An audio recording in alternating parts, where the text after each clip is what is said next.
Huan Shu rode his horse hastily toward the palace. As he galloped through the market, he overheard whispers among the crowd. "You know, Child Wei has returned," someone said. "Maybe he used black magic. That's why he came back," another man speculated aloud. "I heard he was holding His Highness's sword," a third person chimed in. "We all saw the Crown Prince using Child Wei's sword, didn't we? Are the rumors true that he killed Child Wei? If that's true, then His Highness will be in trouble because he has returned."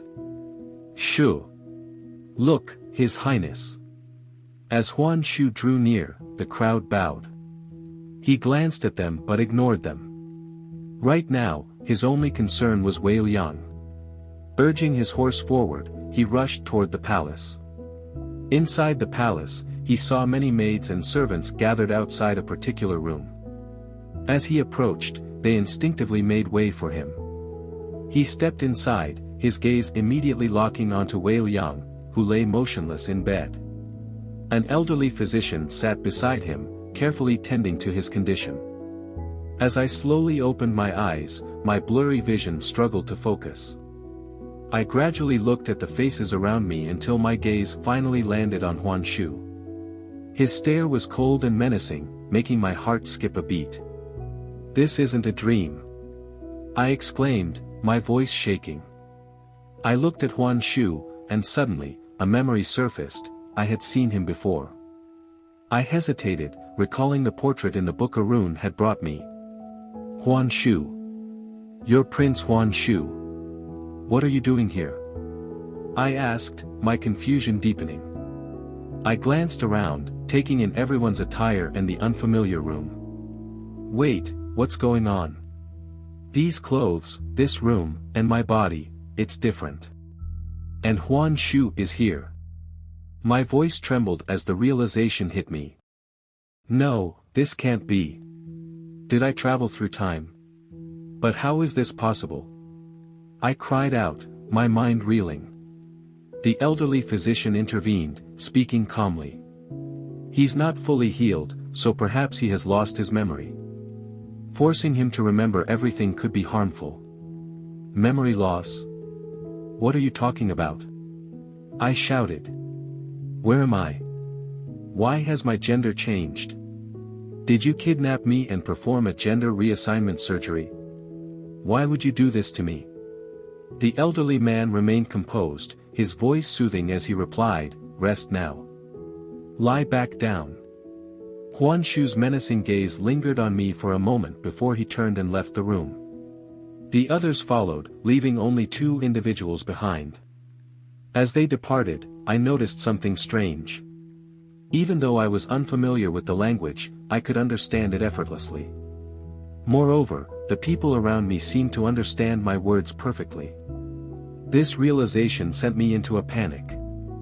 I began pounding my head, desperately repeating, "It's a dream. It's a dream. This can't be real. No, no, ah."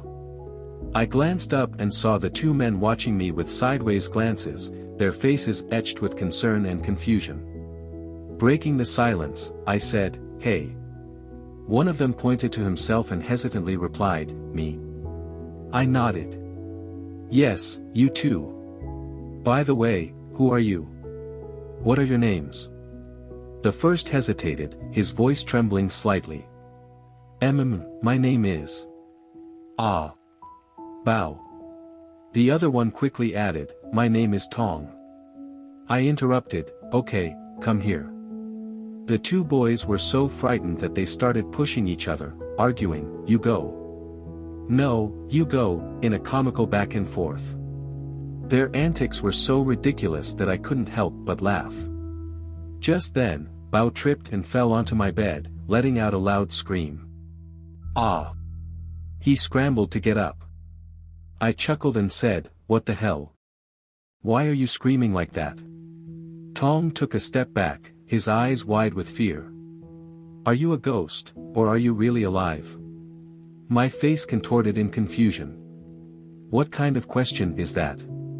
Bao reached out and touched my face, grasping my chin and tilting my head from side to side, inspecting me like a specimen. Then, he suddenly exclaimed, "Yes. He's alive. He's not a ghost." The absurdity of the situation was too much, and I burst out laughing. For a moment, I forgot all about the tragedy that had led to my time-traveling predicament. Meanwhile, Huan Shu stood alone in a dimly lit room, his eyes fixed intently on the sword in his hand. With a cold, calculated gaze, he began to practice his swordsmanship, each stroke aggressive and precise. Just then, Sumin, Huan Shu's stepbrother, entered the room. His beauty was striking in the dim light, his tall and straight posture exuding a firm and cold presence. His firm voice cut through the air. "When he died, your trauma was unimaginable. We all saw it, you were half dead inside. But now that he's back, you seem filled with anger." Huan Shu didn't flinch, his sword slicing through the air with deadly precision. Sumin pressed on, his voice unwavering. "Huan Shu, I'm asking you." Suddenly, Sumin reached out and grasped Huan Shu's wrist, halting his sword mid-stroke. "Don't ignore me. You will answer me. I'm your older brother, you can't disregard my words like this." Huan Shu's gaze turned icy as he shook off Sumin's grip. "I don't want to answer," he spat, his voice low and menacing. "I don't even want to talk about it." With that, Huan Shu stormed out of the room, leaving Sumin staring after him. Dai Hyun, Huan Shu's loyal bodyguard, stood silently in the shadows, his eyes fixed on Sumin. Sumin's gaze locked onto Dai Hyun, and he gave a subtle nod, a silent signal to keep a close eye on Huan Shu. With a quiet nod, Dai Hyun followed Huan Shu out of the room, leaving Sumin to ponder the depths of Huan Shu's turmoil. Bao's inquisitive eyes locked onto mine as he asked, "Do you remember us, or have you forgotten?" I strained my brain, desperate to recall even the slightest detail. A whispered name barely escaped my lips, Huan Shu. My mind reeled as I thought to myself, this can't be real. I've traveled through time. How will I get back to my own era? Was I in a coma after falling into the lake? Or was I kidnapped and given gender reassignment surgery? But I remember falling into the lake, and my friends were there too. How could they have kidnapped me? And why would they change my face and bring me to this place? Tong's gentle voice cut through my thoughts. Child Wei, did you say something?" I quickly covered, trying to conceal my confusion. "Me? Nah, no, I didn't." Bao's persistence was unwavering. "You didn't answer. Do you remember us or not?" I asked, my voice laced with frustration. "Who am I?" My eyes locked onto Tong and Bao. They exchanged confused glances before responding in unison. "Child Wei. Child Wei Liang," they said, their faces etched with concern. I felt a surge of panic. This can't be real. I'm in Wei Liang's body. I muttered, incredulous. I wish I had never done that school project.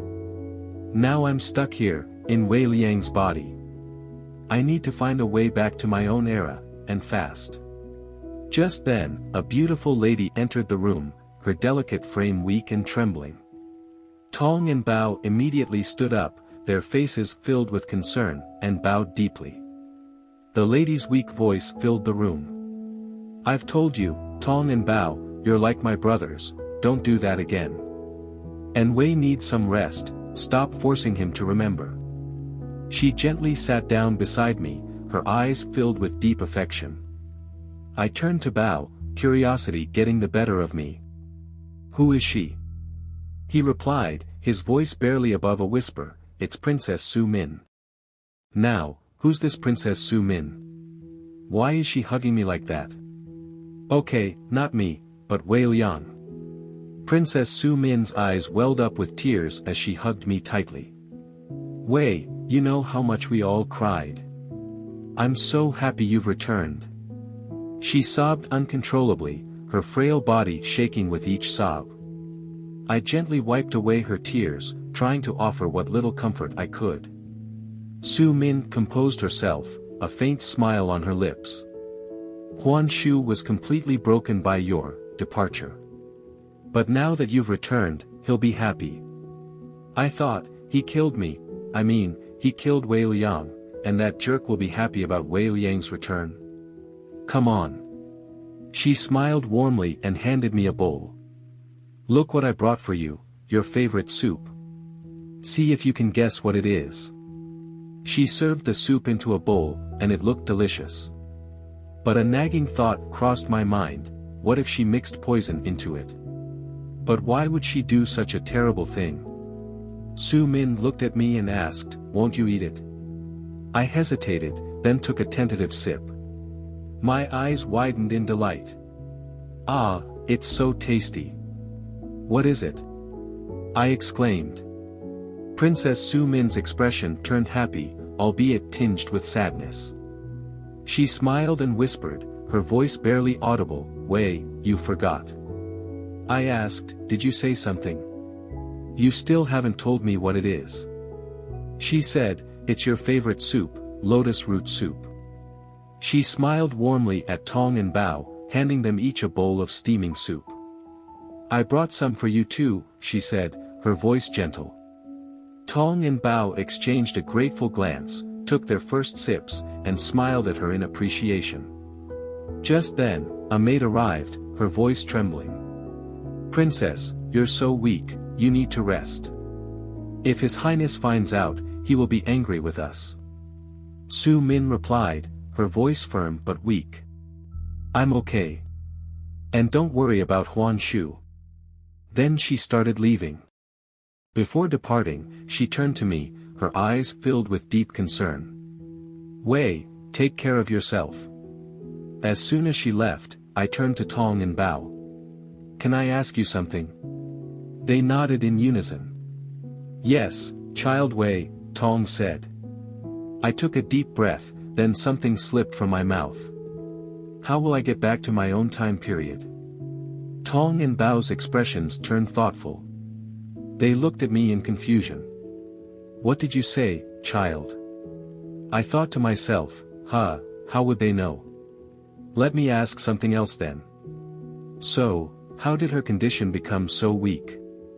Tong's expression turned somber, and he took a deep breath before speaking. Tong whispered, should I say it or not? Let me tell, no, I shouldn't. I urged him on, my voice barely above a whisper.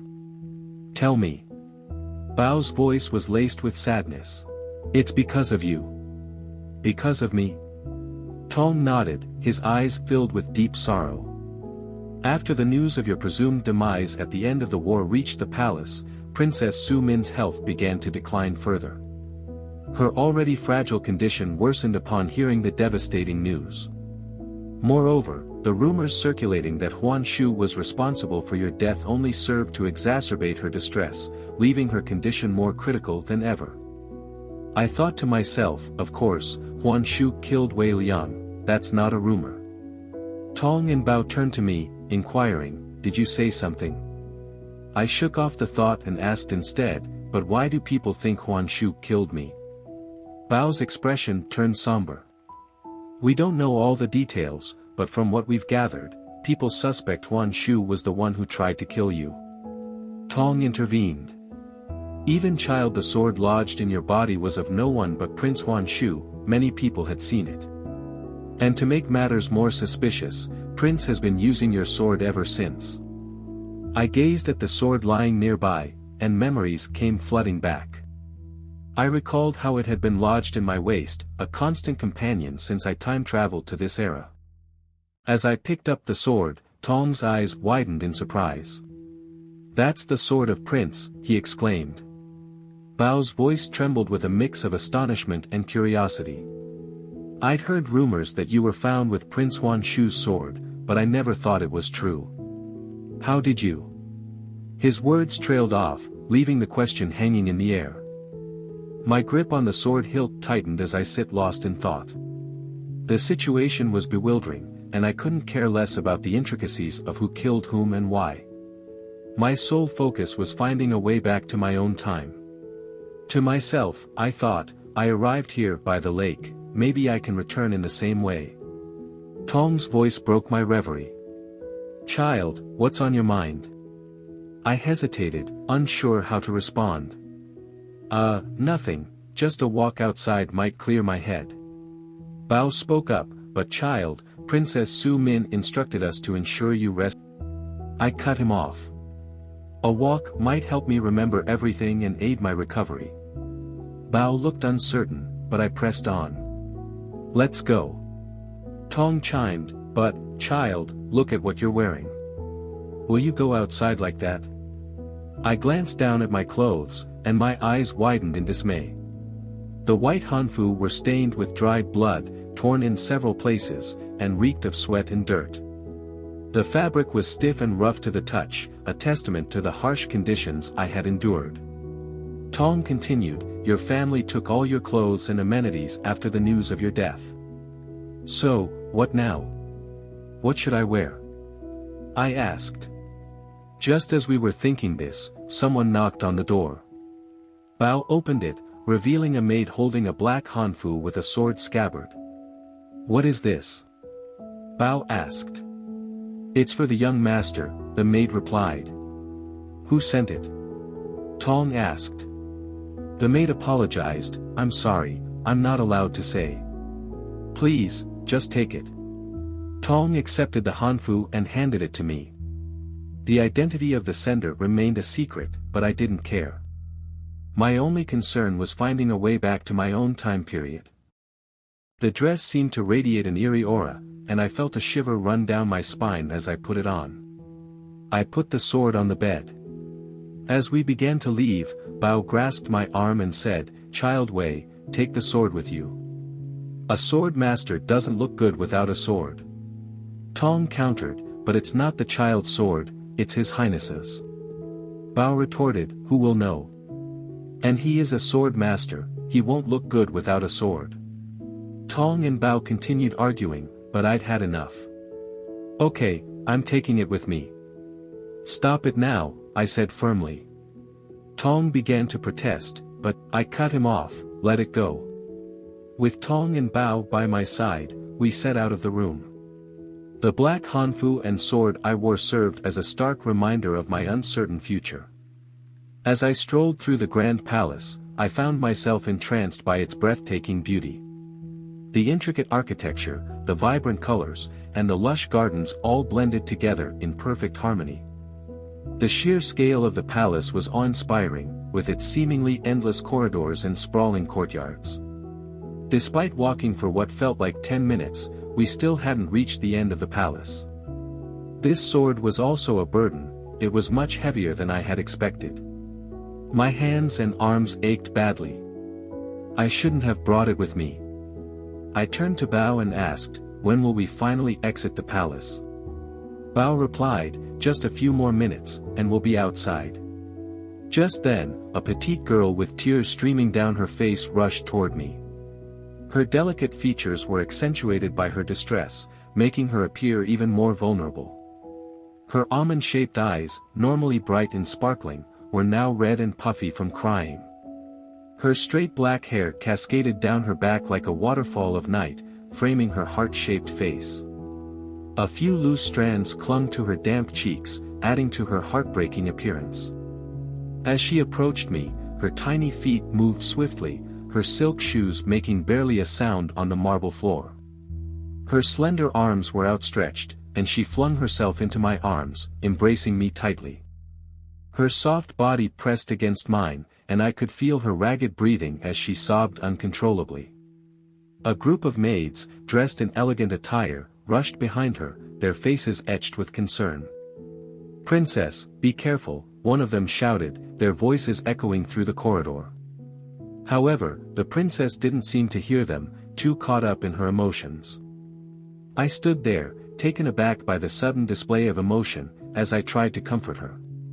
Her tears soaked through my clothing, and I could feel her trembling with each sob. My gaze drifted toward Tong and Bao, but before I could ask them anything, my attention was drawn to Huan Shu, who was walking past us. Our eyes met, and I saw a flash of frustration and jealousy on his face. I gently pushed the girl away, trying to create some distance between us, but she clung to me once again. Huan Shu's grip on his sword scabbard tightened, and he shot me a piercing glare, his eyes blazing with intensity. For a moment, I thought I saw a hint of pain and betrayal in his gaze, but it was quickly replaced by a mask of indifference. Without a word, he turned and walked away, leaving me feeling bewildered and concerned. He departed without so much as a backward glance, ignoring me as if I were never there. As I stood there, I caught sight of a man standing behind Huan Shu. Our eyes met briefly, and I sensed a flicker of curiosity and concern in his gaze. He then turned his attention back to Huan Shu and fell into step behind him, following him as he walked away. I tried to create some distance, but she only clung to me more tightly. "Why are you crying?" I asked, looking into her tear-stained face. She didn't respond, choosing instead to sob uncontrollably. I turned to Tong and Bao, seeking answers. They whispered in unison, "Child Wei, she is the princess of the other empire." I nodded, still confused. "Okay, but why is she crying and hugging me like this?" The girl suddenly spoke up, her voice trembling with sobs. "Wei. It's true. You lost your memory. You don't remember me. I'm Xiao Yun." She trailed off, overcome with emotion. I felt a surge of confusion. Xiao Yun. I don't remember anyone by that name, and I didn't see her mentioned anywhere in the book. Xiao Yun's eyes welled up with tears again. "It's good, you're alive, you came back to me." She tried to kiss me, but I pushed her away, feeling uncomfortable. Okay, stop crying," I said, trying to calm her down. I attempted to shift her attention, asking, "What's going on? Why are you so upset?" Xiao Yun's face contorted in a mixture of sadness and desperation. "You really don't remember, do you? We were friends." Her voice cracked, and she buried her face in her hands, sobbing uncontrollably. I stood there, feeling uncomfortable and confused. Friends? Really? What kind of friends kiss each other? And why won't anyone leave me alone? I have to find a way back to my own time. I muttered under my breath, "Who is this girl? Why does she seem to know Wei Liang so intimately?" I hadn't read about her in the book. The scene is set in a dimly lit room. The air is thick with tension. For men are present, their faces obscured by the shadows. A servant, who had been running through the corridors, bursts into the room, breathing heavily. He bows deeply, his hands shaking slightly. "Why, Your Majesty? Child Wei. He's back. He's alive." "What? He came back? That's impossible." He slams his fist on the table, making the others jump. He throws a cup across the room, shattering it against the wall. The sound of breaking porcelain fills the air. Another man spoke cautiously, his voice laced with concern, "How can he be alive? He died right in front of me. What if he remembers everything? If he speaks, we'll be in trouble." He glanced nervously at the other men, his eyes darting back and forth. The servant, his voice trembling, shouted, "He has lost his memory." The king, his voice dripping with malice, spits out, "He should be dead. See to it, and quickly. If he regains his memories, we'll have a catastrophe on our hands," his face contorted in rage. Another man spoke reassuringly, his voice calm and collected, "Even if he regains his memories, it won't be a problem because before he can do anything, I will show him his grave." He waved his hand dismissively, his expression confident and self-assured. The second man gestured, his hand flicking toward the servant, "You, go." The servant bowed hastily and exited the room, the door creaking shut behind him. Fourth man, his voice dripping with malice, spoke, "Believe us, Your Majesty, he will be dead soon." He smiled, his lips curling into a cruel grin. The other men nod in agreement, their faces still hidden in the shadows. The scene ends with the four men in the room, their faces still obscured by the darkness, their sinister intentions hanging in the air like a looming threat. Thanks for watching. Do like and subscribe to the channel for more episodes.